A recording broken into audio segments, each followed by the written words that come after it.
നമ്മൾ ക്ഷമിച്ചില്ലെങ്കിൽ നമുക്ക് തന്നെയാണ് അത് ദോഷമായിട്ട് ഭവിക്കുന്നത്.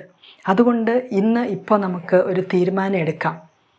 എന്നെ ദ്രോഹിച്ചിട്ടുള്ള എല്ലാവരോടും, എന്നെ വേദനിപ്പിച്ചിട്ടുള്ളവരോട്, അവളും അവനും എനിബഡി, ഞാൻ നിരുപാധികം ക്ഷമിക്കാനായിട്ട് പോവാണ്. നമ്മളൊരു തീരുമാനം എടുക്കണം. I am going to forgive. No other reason.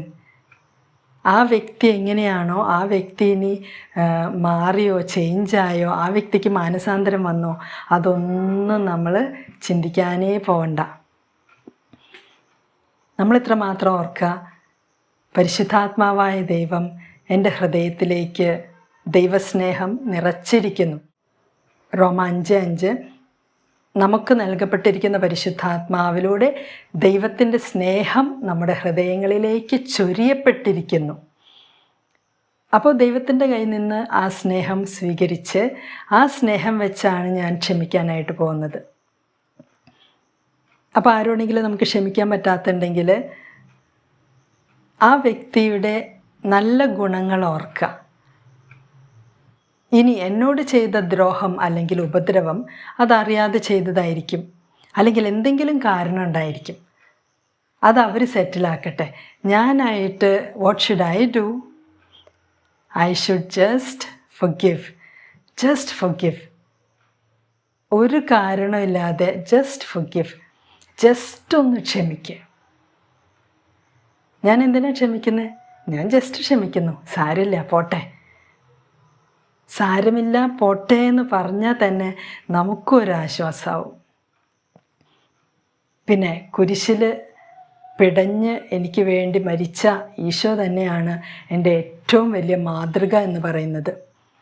Isho നമുക്ക് വേണ്ടി മരിച്ചു. ഈശോ നമുക്ക് വേണ്ടി പീഡ സഹിച്ച് മരിച്ച് ഉത്ഥാനം ചെയ്ത് ഈശോയുടെ ശരീരവും രക്തവും നമുക്കിങ്ങനെ ഒരുക്കി വെച്ചിരിക്കുക.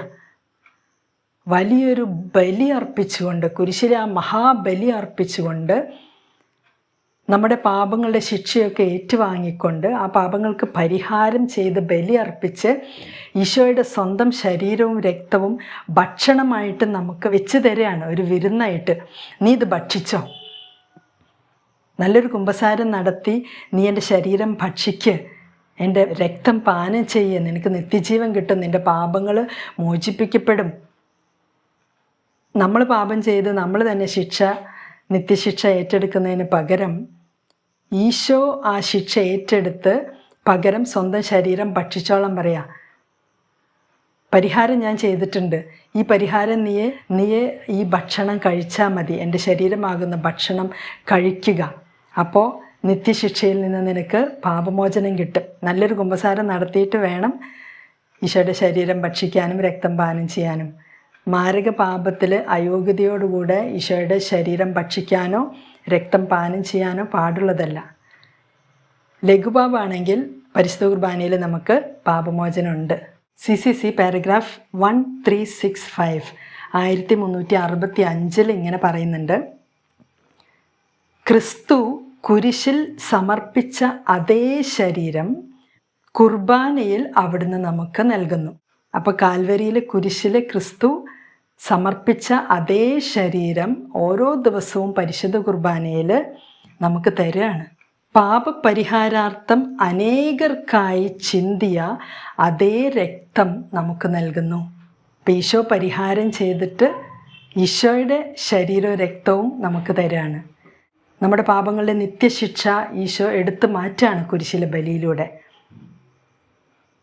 കാലിക ശിക്ഷയ്ക്ക്, ടെമ്പറൽ പനിഷ്മെൻറ്റിനുള്ള ആ കോൺസിക്വൻസ് മാറാനായിട്ട് നമ്മൾ കുറച്ച് നമ്മുടെ ഒരു ഭാഗം ചെയ്യേണ്ടതുണ്ട്. പക്ഷേ നിത്യശിക്ഷ ഈശോ എടുത്തു മാറ്റുന്നു.